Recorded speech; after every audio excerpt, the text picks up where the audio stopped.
Huge blasts were seen over the Gaza skyline from southern Israel early on Friday morning. According to Associated Press, a day earlier Israeli airstrikes killed at least 72 people in the war-ravaged territory. Palestinians in Gaza reported heavy Israeli bombardment Thursday. In previous conflicts, both sides have stepped up military operations in the final hours before ceasefires as a way to project strength. Gaza's health ministry said the toll of 72 from Thursday's strikes only included bodies brought to 2 hospitals in Gaza City and that the number killed was likely higher. The Israeli military said it had struck approximately 50 militant targets across the Gaza Strip over the past day, including weapons storage facilities and rocket launch sites.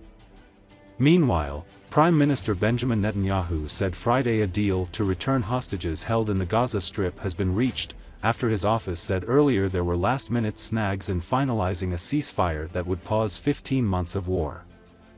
Netanyahu said he would convene his security cabinet later Friday, and then the government to approve the long-awaited hostage deal. Netanyahu's pre-dawn statement appeared to clear the way for Israeli approval of the deal, which would pause the fighting in the Gaza Strip and see dozens of hostages held by militants in Gaza released in exchange for Palestinian prisoners held by Israel.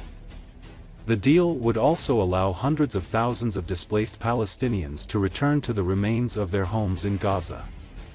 Netanyahu said he had instructed a special task force to prepare to receive the hostages returning from Gaza, and that their families were informed the deal had been reached.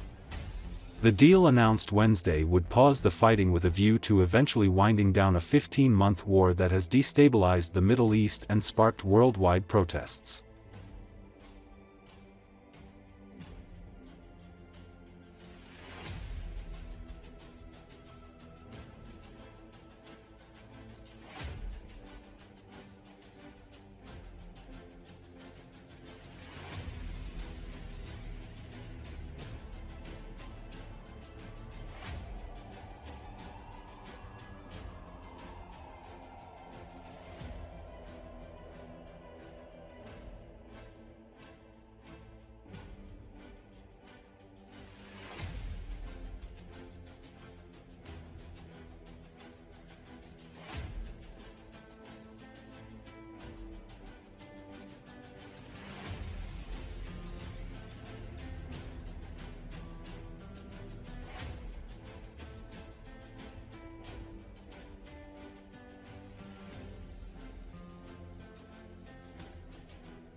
Palestinians in the Chicago area celebrated with joy as fireworks lit up the sky on Wednesday night after Israel and Hamas agreed to a ceasefire, ending the 15-month war. According to Associated Press, the United States, Egypt and Qatar have mediated the long-running efforts to halt the fighting in the ravaged Palestinian territory, often coming close to a deal before a frustrating breakdown in negotiations. The Israel-Hamas war has killed more than 46,000 Palestinians in Gaza, according to health authorities there. The health ministry does not distinguish between fighters and civilians, but says women and children make up more than half the fatalities. Israel's war against Hamas in Gaza began on October 7, 2023, when militants stormed into southern Israel and killed about 1,200 people and abducted around 250. A third of the 100 hostages still held in Gaza are believed to be dead.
The Israeli military said it confiscated over 3,300 weapons from the Syrian territory in the past 6 weeks, as Israel has operated in and around areas in Syria close to the border with the Israeli-annexed Golan Heights.